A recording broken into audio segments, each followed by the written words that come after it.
Hello everyone, कैसे हैं आप सभी। स्वागत है आपका आपके अपने YouTube channel PNST exam nursing officer पर। So student, most demanding video है। बहुत सारे स्टूडेंट ने बोला था कि वेटेज वाइज एनालाइज करवाइए हमें 12th बायोलॉजी के सिलेबस का।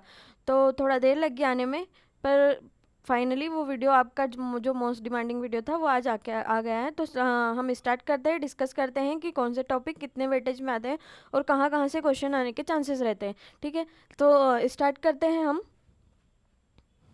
सबसे फर्स्ट यूनिट हमारी होती है रिप्रोडक्शन यूनिट। ठीक है, इसमें 4 चैप्टर होते हैं। Reproduction in organism. ठीक है, रिप्रोडक्शन इन ऑर्गेनिज्म में क्या आएगा। 3 टाइप से रिप्रोडक्शन होता है। सेक्सुअल रिप्रोडक्शन, एसेक्सुअल रिप्रोडक्शन होता है। ठीक है, उसके बाद क्या देखेंगे हम, फर्टिलाइजेशन, प्री फर्टिलाइजेशन इवेंट्स पाए जाते हैं। ठीक है, पोस्ट फर्टिलाइजेशन होता है। उसके बाद पोस्ट फर्टिलाइजेशन इवेंट भी पाए जाते हैं। ठीक है, उसके बाद सेकेंड चैप्टर क्या आएगा, reproduction, sexual reproduction in flowering plant. Flowers में भी सेम प्रोसेस होगी ऑर्गेनिज्म की तरह। सेक्सुअल रिप्रोडक्शन होता है, सेक्सुअल रिप्रोडक्शन होता है। ठीक है, प्री फर्टिलाइजेशन इवेंट्स पाए जाते हैं, पोस्ट फर्टिलाइजेशन इवेंट भी पाए जाते हैं, फर्टिलाइजेशन भी होता है। ठीक है, उसके बाद थर्ड यूनिट होगी रिप्रोडक्शन इन ह्यूमन। ह्यूमन में क्या होगा, ह्यूमन में रिप्रोडक्शन के लिए क्या होगा, एसेक्सुअल रिप्रोडक्शन होगा, सेक्सुअल रिप्रोडक्शन होगा। ठीक है, उसके बाद फर्टिलाइजेशन होगा। ठीक है, उसमें क्या पढ़ेंगे हम, मेल रिप्रोडक्टिव सिस्टम पढ़ेंगे, फीमेल रिप्रोडक्टिव सिस्टम पढ़ेंगे। ठीक है, उसके बाद क्या पढ़ेंगे, गैमेटोजेनेसिस पढ़ेंगे। उसके बाद क्या पढ़ेंगे, प्रेगनेंसी एंड इम्प्लांट पढ़ेंगे। ठीक है, उसके बाद क्या ठीक है, उसके बाद आता है थर्ड रिप्रोडक्टिव हेल्थ। ये सबसे इजी और लाइन टू लाइन आने वाले क्वेश्चंस की 2 यूनिट है। किसमें से सबसे ज़्यादा क्वेश्चन पूछे जाते हैं, human reproduction and reproductive health. ठीक है, इन दोनों में से क्वेश्चन आते हैं, लाइन टू लाइन क्वेश्चन आते हैं। ठीक है, बट लास्ट यूनिट हमारी क्या है, reproductive health. Birth control devices पूछी जाती है, कौन कौन सी डिवाइसेस यूज़ होती है बर्थ कंट्रोल के लिए, कौन से प्रोग्राम्स चलाए गए थे गवर्नमेंट के थ्रू बर्थ कंट्रोल के लिए। ठीक है, सेकंड क्या है, MTP मेडिकल टर्मिनेशन प्रेगनेंसी। ठीक है, कौन से ट्राइमेस्टर में सेफ होती है, कौन से ट्राइमेस्टर में अनसेफ होती है, इस चीज़ के बारे में पूछा जाता है। ठीक है, कौन सी पिल्स चलाई गई थी टर्मिनेशन के लिए, वो भी पूछा जाएगा।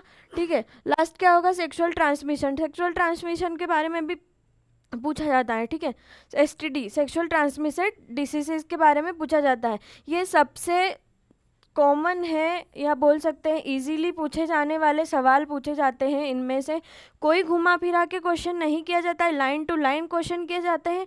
ठीक है, यूनिट इजी है, अच्छे से कवर करना है तो अच्छा स्कोर बनेगा। ठीक है, ऐसा नहीं है कि इजी यूनिट है तो हम मतलब छोड़ ही दें या पढ़े ही नहीं उसको। ठीक है, अच्छे से पढ़ना है, इजीली क्वेश्चन यहाँ से आते हैं, लाइन टू लाइन क्वेश्चन आते हैं। ठीक है, नेक्स्ट यूनिट पे हम जाएंगे, जेनेटिक्स।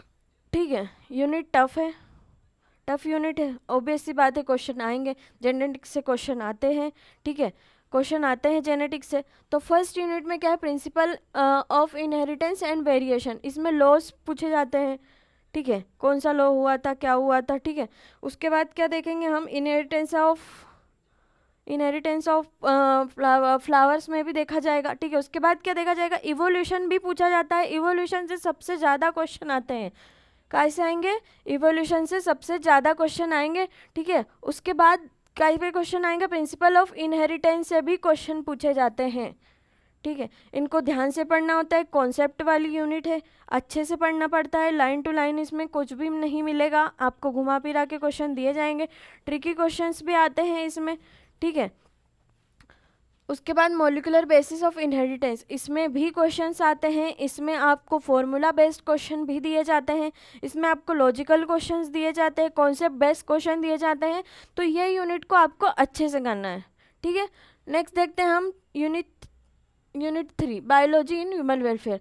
भाई मुझे अगर कोई पूछे कि मैम आप क्या प्रेफरेंस देना चाहोगे 12th बायोलॉजी में, कौन सी यूनिट अच्छी है कौन सी नहीं है, तो मैं नींद में भी बता सकती हूँ कि यूनिट 3 बायोलॉजी इन ह्यूमन वेलफेयर, इसके दो चैप्टर है इसमें। कौन कौन से हैं, ह्यूमन हेल्थ एंड डिसीज। ठीक है, human health and disease, microbes in human welfare. Human health and disease से bacterial disease, protozoan disease, viral disease, और कौन सी आएंगी, वाटरबोर्न डिसीज, एयरबोर्न डिसीज, सारी डिसीजेज इसमें पूछी जाती है। और यहाँ से भी लाइन टू लाइन क्वेश्चन आते हैं। बहुत इजी यूनिट है, ज़्यादा स्कोर कर सकते हो आप इससे पढ़ के, ठीक है, इससे स्कोर कर सकते हो ज़्यादा आप। बहुत ही इजीली क्वेश्चन पूछे जाते हैं।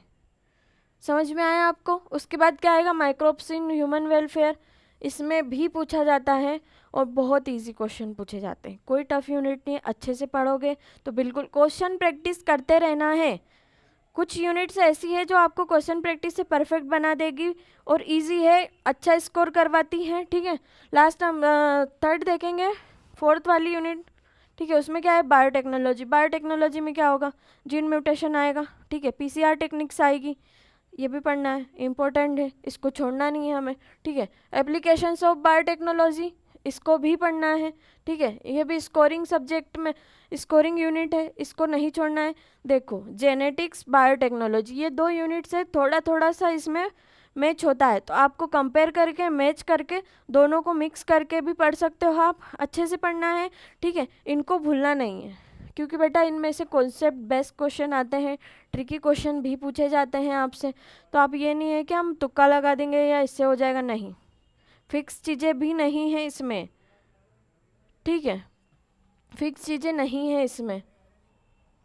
ये स्कोरिंग टॉपिक है, ठीक है, अच्छे से करना है, छोड़ना कुछ भी नहीं है आपको। समझ में आया? ठीक है। उसके बाद हम देखेंगे यूनिट 5 इकोलॉजी। इकोलॉजी में बायोडाइवर्सिटी एंड कंजर्वेशन, इसमें से पूछा जाता है। अभी आपको जीके भी है, तो आप जीके पढ़ रहे हो तो ये यूनिट भी पढ़ना है। ये यूनिट पढ़ोगे तो जीके की बहुत सारी चीज़ें आपको याद हो जाएगी, ठीक है। अच्छे से करना है इसको भी, ठीक है। ऑर्गेनिज्म एंड पॉपुलेशन पढ़ना है, इकोसिस्टम में भी पढ़ना है। हेरारकीज होती है इकोसिस्टम में, हेरारकीज को अच्छे से याद करना है, ठीक है। और कोई डाउट हो तो कमेंट सेक्शन में आप पूछ सकते हैं, ठीक है।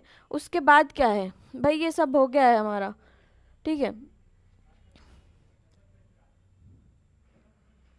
अब मैं आपको बताने वाली हूँ कि मैंने बता दिया है कि कौन सी यूनिट से क्या क्या टॉपिक्स है, क्या क्या पूछ सकते हैं हम, क्या करना चाहिए हमें, ठीक है। अगर उसके बारे में भी आपको जानना है कि मैम इसमें कौन कौन से टॉपिक है जो हम अच्छे से कर सकते हैं, इजीली कर सकते हैं, देखो बेटा क्वेश्चन प्रैक्टिस मोस्ट इम्पॉर्टेंट है, आपको वो करनी ही है। कुछ भी हो जाए, अगर आप टॉपिक पढ़ रहे हो तो क्वेश्चन प्रैक्टिस करनी है, ठीक है। थैंक यू, मिलते हैं नेक्स्ट वीडियो में। और मेरी बायोलॉजी की सीरीज चल रही है, तो human health welfare and health and disease में मलेरिया टॉपिक अभी चल रहा है, ठीक है। उसके बाद नेक्स्ट टॉपिक पे हम जाएंगे, तो आप कंटिन्यू वीडियोस देखते रहें और अपनी पढ़ाई पूरी तरीके से करें। Thank you.